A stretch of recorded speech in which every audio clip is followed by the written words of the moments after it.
Hey everybody, how y'all doing? It's Sunday, and that means it's time for the Global Online Ministry Alliance and Quantum Spirituality. So I'm going to go ahead and, start my music up. And y'all bear with me, my voice is a little raspy today, but I'm going to try to make the best of it where I can. I'm just making a couple of adjustments here, and I want to go ahead and share this because sharing is caring, right? Want to make sure that we're putting everything in its proper place, in its proper perspective. And this is the Global Online Ministry Alliance, where you can hear such awesome teachers as Lynn Bennett, Kyle Butler, Catherine Toon, myself, and Mike Zenker. And all of us appear on Sunday except for Mike, which he appears on Wednesdays with Grounds and Grace. And then we have the 3-Chord Live, which I am also part of, and Bill Thrasher is on Monday. Tammy Wilson and Michelle Brown are on Table Talk at Tuesdays. And Wednesdays is Marked by Love with Catherine Toon. And Thursdays, Money Talk, or whatever Kyle wants to talk about on Thursdays.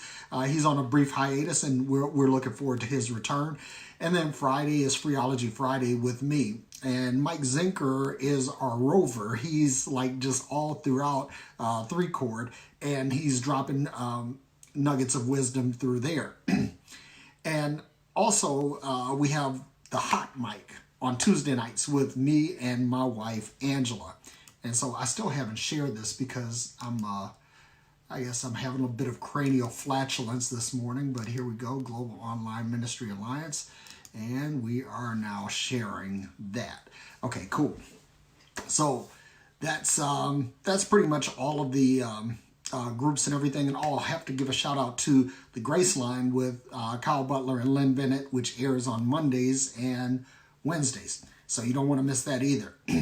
So many good teachers out here that are basically tearing down all of the religious apparatus, the religious scaffolding that will allow you to see the real beauty of a thing. You know, I remember during the 80s when Lee Iacocca spearheaded the effort to renovate Ellis Island and the Statue of Liberty, and that for years there was all this scaffolding around Lady Liberty, all this scaffolding, and during that time you could not see the beauty of the statue itself. And that's kind of like what religion is. It's basically scaffolding, or it's a facade, if you will, that tends to cloud what it is that we're actually looking at. So that said, let me take a quick time out to give some shout outs to some folks who are on here. David Ketterman, appreciate you. There's a wave for you. Michael Hip Hop's Harper, thanks for watching, brother. Appreciate you. Michelle Smith Lindo, good to see you, sister. My cousin Natalie Brooks is on. I have a really cute story about Natalie, but I'm not gonna say it on the broadcast. But when she was a little tiny thing, she was the cutest. But anyway, I just had to say that. Natalie, I love you and appreciate you. Kevin Buchanan is on. Yeah. Let's see, Kristen Bryant, that's one of my homegirl. I love her. Chris Curtis is on. Irene Geel is on. Chris Roberts, my man from the sock community. Appreciate you, man. Blakeney Cece Marie is on. Good to see you. Trying to get all of these shout outs in. There's so many people joining in, and if I miss you, I'll try to catch it up on the end. But I want to go ahead and get started because I don't want to waste too much of your time. First and foremost, can everybody hear me okay? Is everybody hearing me okay? And I guess that everyone is. And what happened to my music? I was starting my music and it failed on me. So I want to start my music up. There we go. Don't know what happened there. So I want my music. And this, today I'm listening to Altair and Vega by Bob James and Keiko Matsui. Two of the most awesome piano talents in history. I love both of their music. And then when I saw that they did an album together, I said, man, I had to dig into that. Oh man, my cousin Elizabeth Skurlock is on. Thank you for joining, Elizabeth. Appreciate you. Appreciate you. Okay, so this is Quantum Spirituality, where we take a look at everything concerning love from the quantum level, and looking at it at its most elemental observable components, which love basically breaks down to empathy and compassion. Now, I'm going to read something real quick because this is really essential to what it is that we're talking about, and I want you to understand this. I'm going to try to, because quantum physics is a very, how can I say it? It involves a lot of complex explanations, but in its most fundamental sense, it's actually pretty easy, and it's actually essential to understanding spirituality, because I believe that quantum physics and spirituality both are different explanations of the same thing. So here we go. This is from Wikipedia, and I know some of y'all hate Wikipedia, but I actually love Wikipedia, man. If Wikipedia was a thing when I was a kid, oh man, ain't no telling where I'd be today. But quantum entanglement is a label for the observed physical phenomenon that occurs when a pair or group of particles is generated, interact, or share spatial proximity in such a way that the quantum state of each particle or of the pair or group cannot be described independently of the state of the others, even when the particles are separated by a large distance. This is so big in our being. Because in the beginning, God, the creator, the universe, the supreme intelligence, created. And according to the Bible, it says that mankind was created in the image and likeness of God. That means that God did not separate himself from his creation.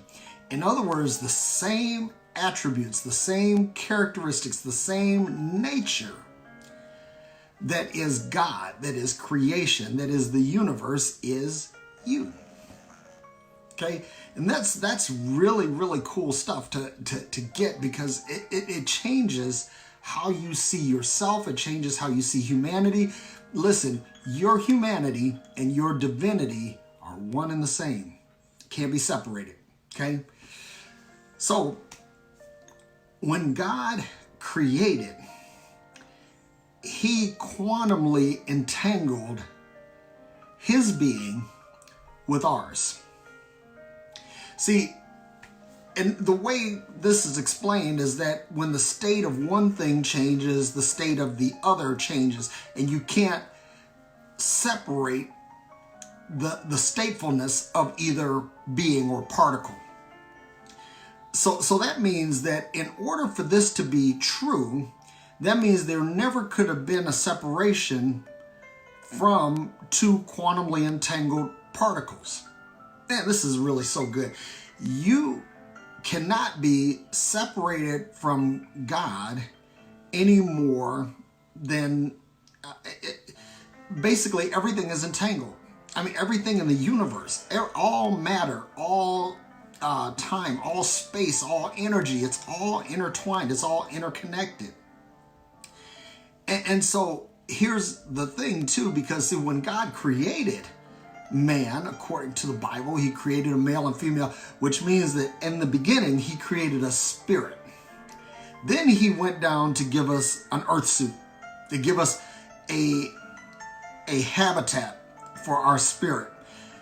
This is a precursor or a type or shadow of Christ, because God put his spirit in us. So not only did, see, this is going to blow your mind, because not only did God quantumly entangle himself with our spirit, but then when he formed the earth suit out of the dust of the earth, it said that he breathed life into the body. ruach in the Hebrew, that he blew the breath of life into the earth suit, giving the earth suit a life here in this time and space realm, that the spirit that is eternal could dwell in and enjoy a human experience. Man, that is so amazing, because God not only quantumly entangled himself with our spirits, but he quantumly entangled us or himself with our flesh. See, because people will tell you that in flesh dwells no good thing. And that's absolute nonsense. Your flesh is honestly just as good as your spirit. I'm going to run completely contrary to everything that you taught on that, or that you've been taught, that your spirit and your flesh are quantumly entangled. That means that if your flesh and your spirit are quantumly entangled, then that means that God, because he's quantumly entangled with your spirit and he's quantumly entangled with your flesh. In other words, God is in you all the time.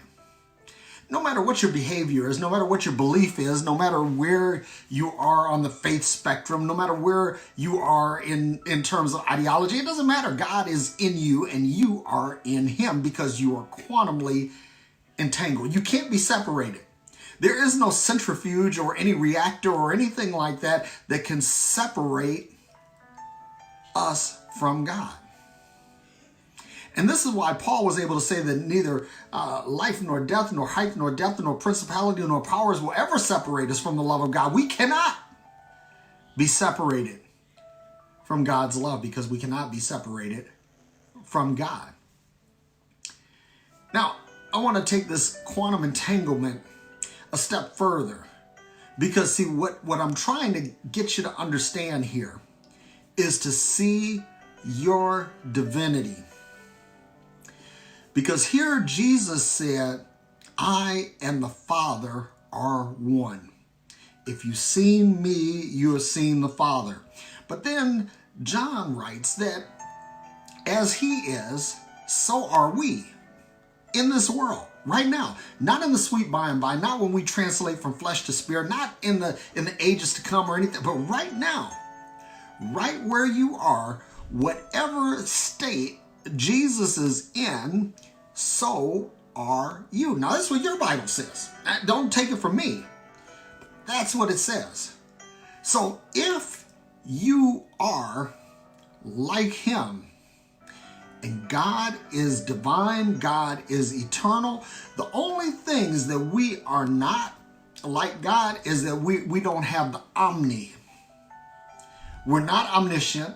We're not omnipresent. We're not omnipotent. We're not any of these things. We are finite. But what we have the ability to do, we have the same ability that God has in our three-dimensional space. And this is why Jesus said, greater works than these shall you do. Because now you're quantumly entangled. Well, not now. You're quantumly entangled with God, and Jesus showed you that you are, and that you were never separated. He gave us that revelation. See, here's the thing. I'm going to say something else that's really controversial, and that's that Jesus did not die for you. You know, I remember saying this once, preaching, that even if I was the last dirty, rotten, low-down sinner in the world, and everybody else was saved, sanctified, and filled with the Holy Ghost, that Jesus would come and die for me. Jesus came to show us the Father. Jesus came to show us what love looks like. Jesus came to show us what the Father's mind and heart toward us is. Now, he died because people killed him, because that's what empire does. Whenever empire is threatened, empire destroys whatever comes against it. But just like any other movement, it's like when Jesus came, they killed him, but they couldn't stop what it was that he was sharing. The only thing that could stop that, and watch this, Jesus said that it's the traditions of men that nullify the effect of the word of God. Do you catch that? So the only thing that will impact, that will stifle love, that will stifle grace, that will stifle peace, that will stifle joy is a counterfeit. Because love is the truth. Love is reality. So the only thing that could get people to shift away from that is a counterfeit, and the counterfeit is religion. Religion, I'll listen. You're going to hear this pretty much every time I open my mouth, but basically, religion is the biggest bullshit game that humanity has ever run on each other. It is the chief vehicle of control. It is the source of virtually every problem in the world. I mean, you could listen. You could trace back wars. You could trace back conquest. You could trace back all of these things. You could trace it all back to religion. It stems from what somebody believed. And somebody would say, oh, it wasn't really like World War II, World War I. They weren't started because of religion. They were started because of ideology. But if you reverse engineer that ideology, you're coming back to religion. No matter what, you're coming back to religion. Because religion is the source of every problem. Why? Because it is the counterfeit of love. So, this quantum state, this quantum entanglement, watch this, as God is, so are we. Okay, because Jesus is God and we are of God, and whatever state he's in, we're in because of quantum entanglement, right? But what happens if something changes in us? Does that affect God? No. But he does interpret it, that he's aware of it, and I can show you that. If you look in Genesis chapter 2, or actually it's Genesis chapter 3, when man and woman ate from the tree, which is not actually a physical tree, it was a mindset. But once they took on this mindset, something quantumly changed in them.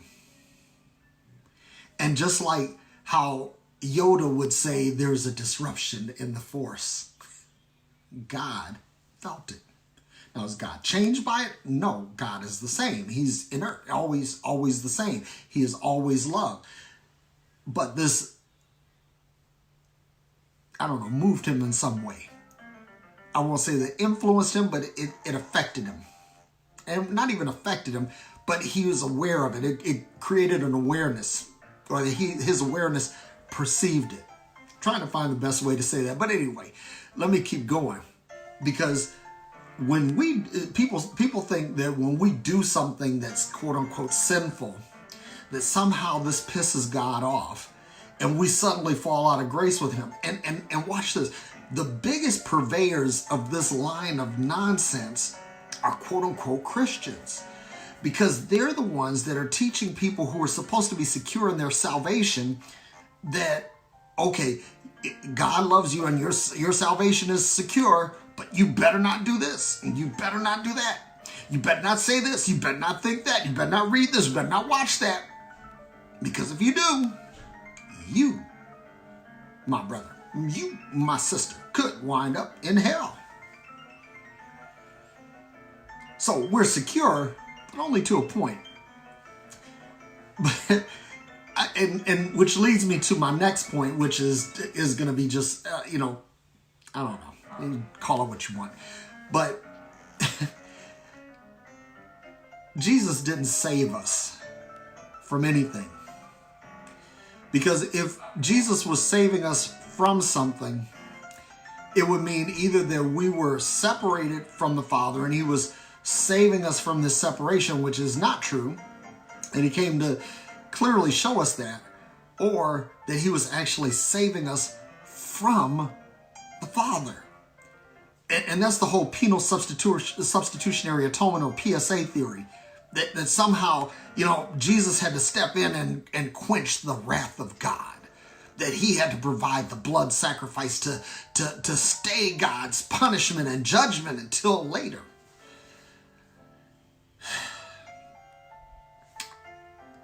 But it's it says that Jesus came to destroy the works of the devil. And the devil is religion. Here's one of the problems, that oftentimes when something has been proven to be dangerous or proven to be not good or not helpful, case in point,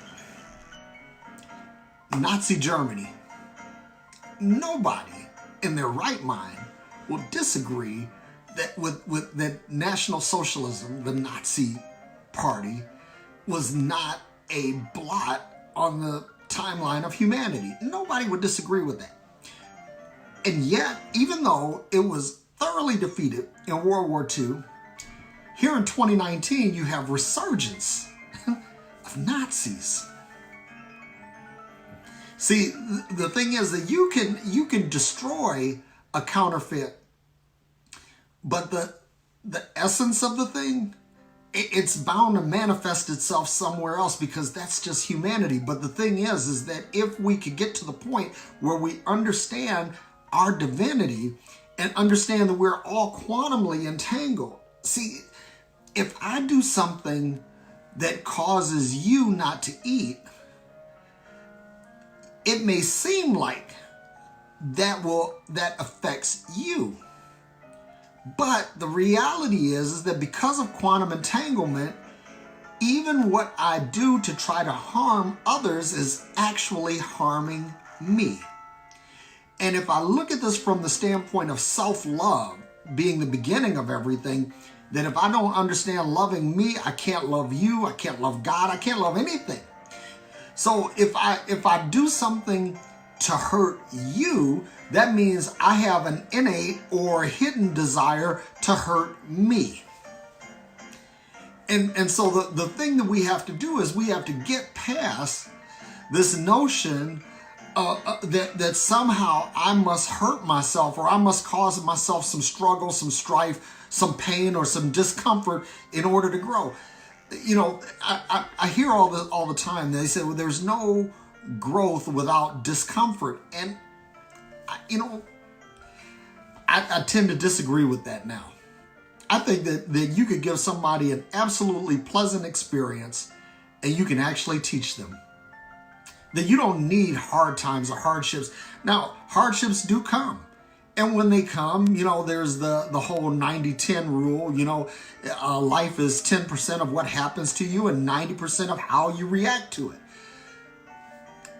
But the thing is that if I understand how we're all quantumly entangled, I understand that hurting you is actually hurting me.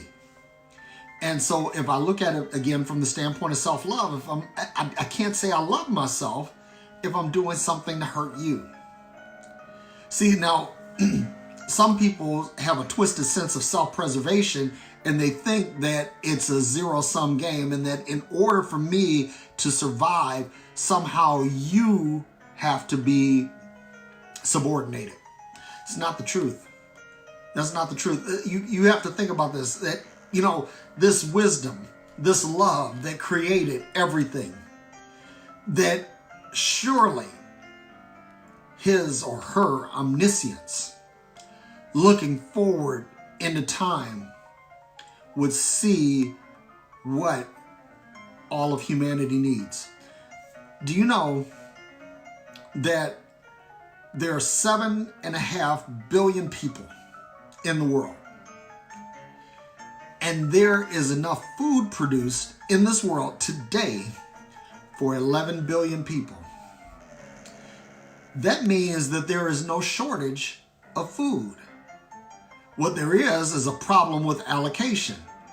And without getting into isms like capitalism and socialism, all I can say is this, that if we know that there is hunger in the world, that quantum entanglement should move us to do something about it. Why? Because we love ourselves, and if we want to improve the state of a quantumly entangled person, then we have to change the state of ourselves.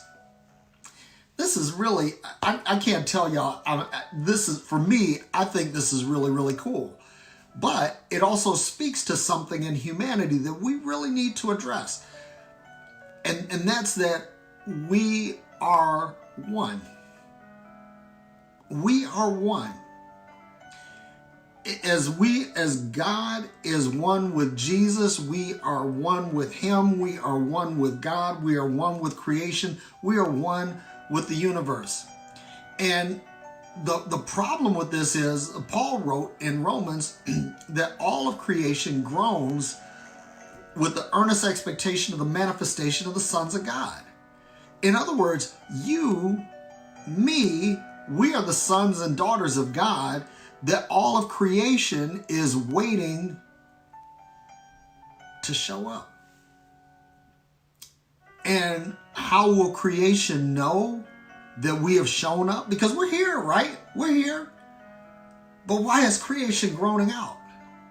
Because creation is looking for the realization of the quantum entanglement of humanity. That when humanity awakens to this quantumly entangled state and the understanding of it, that is when love will prevail. And when love rules, poverty ends, misogyny ends, racism ends, sexism ends, gender bias ends. It is all about how do we see each other, which is a reflection of how I see me and how you see you. Because if you haven't awakened to the whole thing about self-love, you miss the quantum entanglement. You miss the interconnectedness. You miss the interdependency. And that's what we have to quicken ourselves to. This is what we have to awaken to.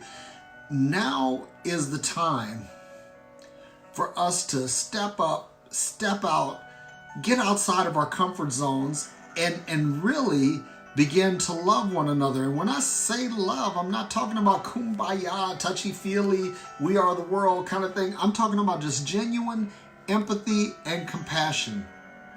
That we are willing to look through the lens of our neighbors, that we're willing to walk in their footsteps, that we're willing to place ourselves where they are. And then to have compassion, to have concern, to have feeling. That's what we need to do. And when we do that, then we begin to walk out the power of quantum entanglement. I believe that there's so much wisdom, so much knowledge that there is for us to absorb and to process. And a lot of it we just harden ourselves to. We completely disabuse ourselves of that. We don't.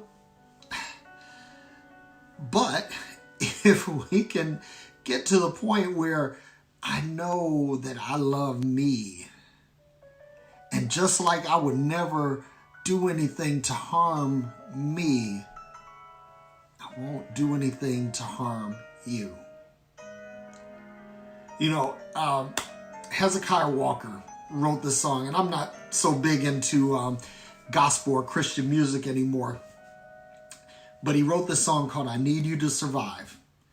And I'm going to tell you something, that song is so profound. As a matter of fact, when this video is over, I'm going to put a link to that song to a YouTube so that you can hear this song. Because if you hear this, it's like basically, I need you to survive. I need you to survive. I'm not in this by myself. And I'm going to tell you something while I'm here. Oh my goodness, there's so many different directions that I can go in with this, but I love hearing people say, I'm a self-made man or I'm a self-made woman. Listen, nobody's self-made. Nobody, not a single soul. That everybody who is at any particular station in life are there because they had some help. either good help, which edifies and, elevates, empowers, enriches, or you have negative stuff which drags you down, conditions your mind to something that's not good or whatever. And so there is no such thing as a self-made man. Everybody has help. I used to believe that nonsense too, back in the days when I was just really, a rabid right-winger and, supply side capitalist. And I was like, oh, I'm a self-made man. Look at me, and I looked at myself as some sort of black exceptionalism, but let me tell you something. I'm not. I had plenty of help. And not only did I have help from black people, I had help from white people, had help from Indian people, I've had help from Latino people. I've had a lot of people in my life who have helped me out. I've had a lot of women who have helped me out in my life. I have a lot of men, a lot of people in my life who have poured into me richly. So there's no such thing as a self-made man or self-made woman. That we are, because of quantum entanglement, we are all the product of somebody that has helped us in a positive or negative way. It's what you allow. So I'm going to go ahead and wrap this up, because I have some other stuff I need to do, and it's Sunday, man. I'm going to get out and enjoy this weather and all of that. But what I want you to do is, look at this. Look at yourself. Look at your life.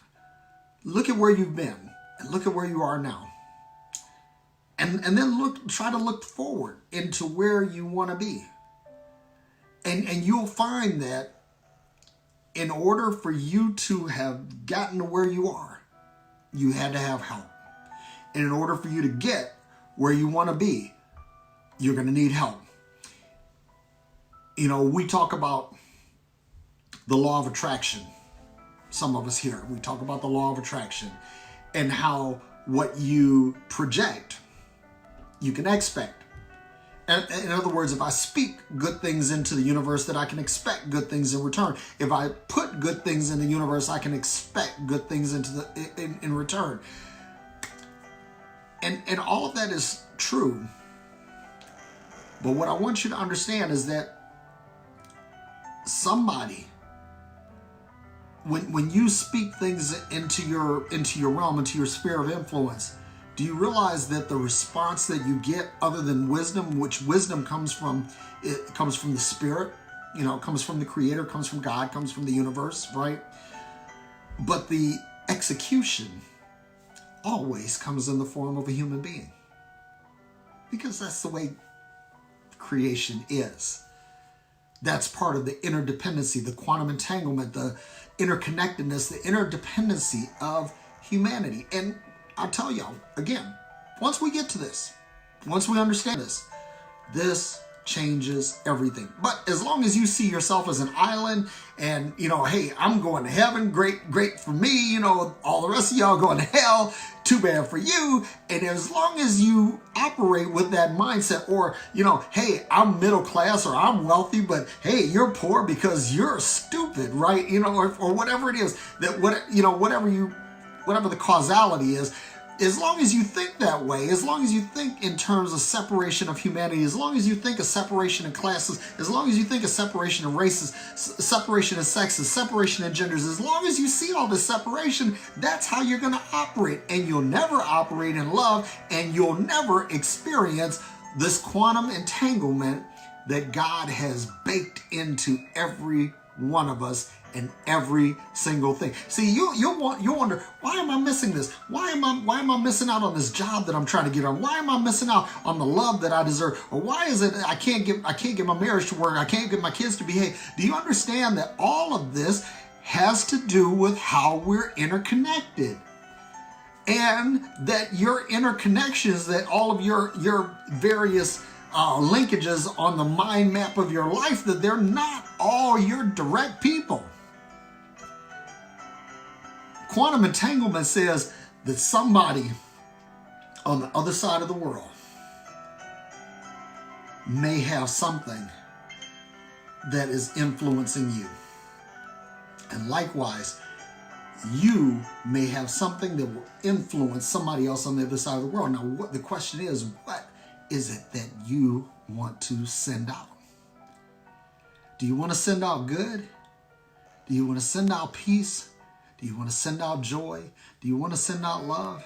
Or do you want to send out all the foolishness that people send out, all the hate and all the, class envy and all of the, warmongering and hoarding and all of that? If you want to put that out there, then guess what? It comes back. Hey, but listen, don't take my word for it. I urge you to go out and experience this for yourself. Experience it for yourself, because you will see that we're all in this together.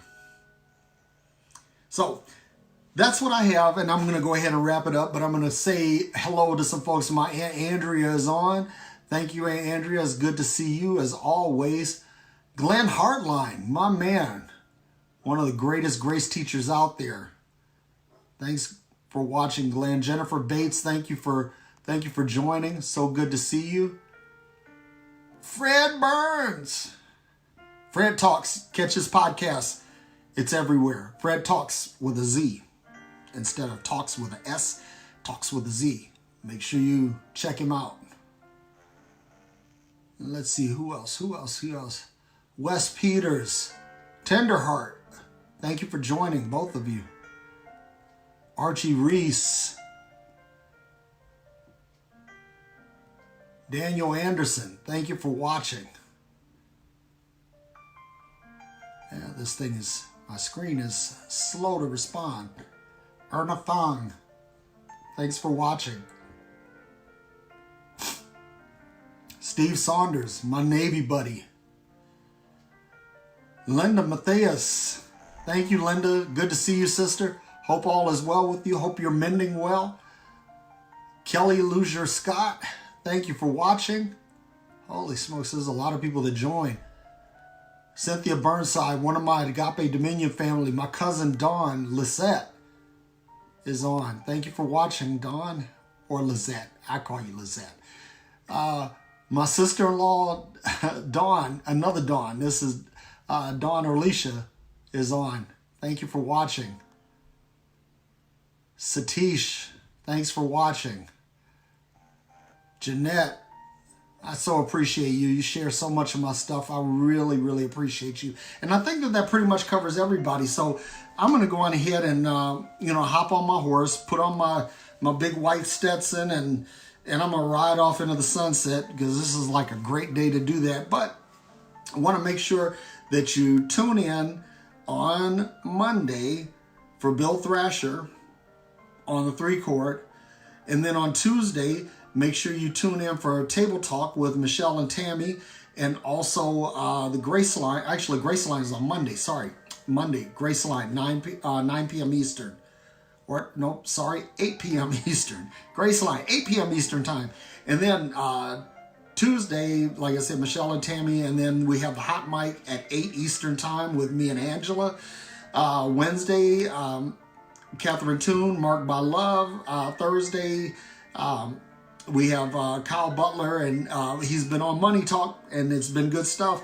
And then Friday, I'll be back. I was out last Friday because I was out doing stuff with my family. So anyway, so that's pretty much the 3-chord and the Goma lineup of, as you remember, Lynn Bennett Jr., followed by Kyle Butler, followed by Catherine Toon, followed by me and Mike Zenker on Wednesday mornings at 8 a.m. Eastern time with Grounds and Grace. So, in the words of Porky Pig, that's all, folks.